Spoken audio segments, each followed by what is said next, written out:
Hey everybody, welcome back to Electric Cafe. Today's album review is on Group 87's 1984 album called A Career in Dataprocessing. This album this is their first time on the channel. This is their second and final album. They had two albums in 1982, 83, I think, and this one in 84.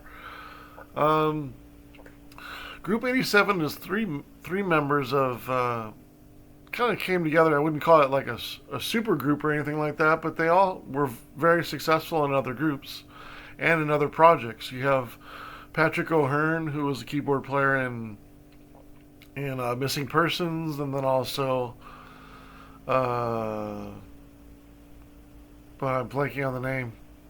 Uh, I'm blanking on the name. Um, Oh well, this group also. I was trying to think of this group. Yeah, so Patrick O'Hearn was in because I think of Patrick O'Hearn as his solo stuff. So he did some new age stuff by himself, and then he was in Group 87, and then also Missing Persons, and then you have Mark Isham, who did a lot of soundtrack music, um, a lot of highly regarded soundtrack music throughout the 80s and 90s for a lot of big movies. Like Kiss of the Spider Woman. I think he did. Oh, he does. He does a lot of big. I don't even want to guess which ones he did. 'Cause I have one on my tongue, but I don't want to say because I'm not 100% sure. But he did quite a bit of popular soundtracks through the 80s and 90s, and some TV and commercials and stuff like that. But also did some back in these days. Did some early. Um, some well-respected ambient albums as well. Like I got his, I think I got his,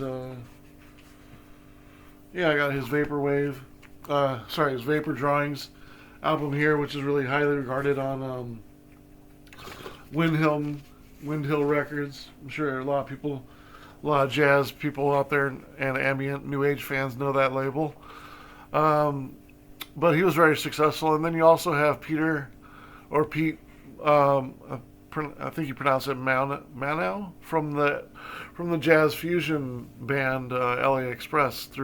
Had a lot of success through the 70s and early 80s. So this was kind of a combination of all three, and they're sort of doing like a it's almost like a synth pop meets new age sound on here.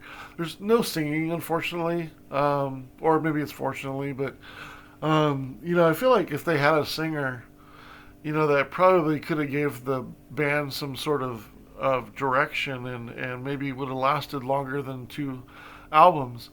There is some potential on both these albums and some good songs on some of these albums, but I don't think nobody really thinks of them that much because they're all instrumental tracks. So they maybe they could have had more success if they had a lead singer. This album is a pretty consistent album. Um, there's only 8 songs on here, so unfortunately, and one's kind of short. But I really like this. My two favorite tracks on here is track number 2, Pleasure in Progress, and track number 5, which unfortunately is the shortest track. It's called Low Aaron's Mist. I really like that track as well. There's a lot of solid secondary songs on here. The keyboards are obviously the highlight on here. All of them are synthesizer players or good percussionists, good rhythm. So this album does a good job on that. The bass is probably the weak thing. It's not bad, but it could be a little bit better. It sounds like they're electronic beats and rhythms, but they're solid. I wouldn't, they're solid in an '80s way. I wouldn't say they're fantastic, but they're solid. I think just the album probably needs a little bit more edge. It's kind of veering on more new age than really synth pop. When I look at the individual tracks, Postcard from the Volcano, I gave 2.5 stars. Pleasure in Progress, track number 2, I gave 3 stars. The Mask, The Mask Maker, track number 3, I gave it 2.5 stars. It kind of reminds me of David Sylvain's solo stuff. The horn kind of throws me off. And also in track number 4, the apple bites back. The horns are a little bit better there, and they're sort of the hook, but still, when I hear horns in synth pop or new age music, it kind of like, I don't know, I get a little skeptical that it's going to work. And thankfully on the apple bites back, it works a little better than the mask maker. Track number 5 is a really kind of nice kind of soundtrack. It almost sounds like it's from like Twin Peaks or something like that. It's really cool. I give it 3 stars. A Career in Data Processing, which is the title song. I give it 2 stars. It's probably my least liked track, and unfortunately, it's probably the longest track. Track number 7, Angels and Obliques. More ambient, more minimal. It's not bad. It's a good song. 2.5 stars. And then The Death of Captain Nemo, I give 2.25 stars.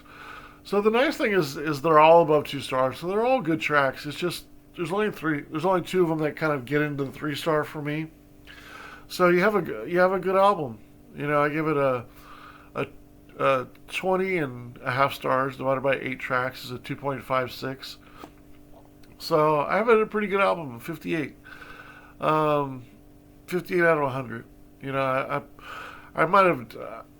I would have thought that it would be probably low 60s, but I probably deducted a couple points just because there's only 8 songs on here, and one song is kind of short. So really, there's only 7 songs in here. There's no singing on here, so not that hurts it. I mean, I review ambient albums all the time and new age albums all the time.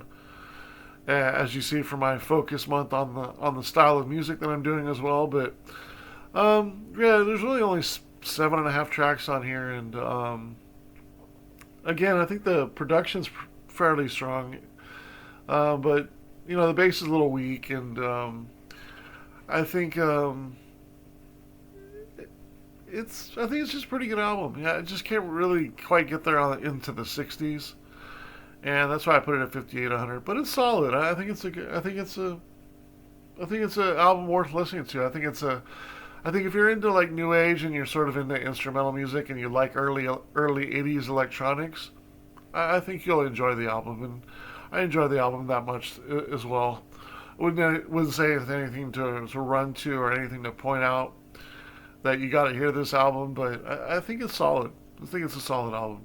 But yeah, that's my thoughts on Group 87's second album called A Career in Data Processing. All right, thanks so much. Oh, curious if you have any opinions on this or if you've heard this album. All right, take care.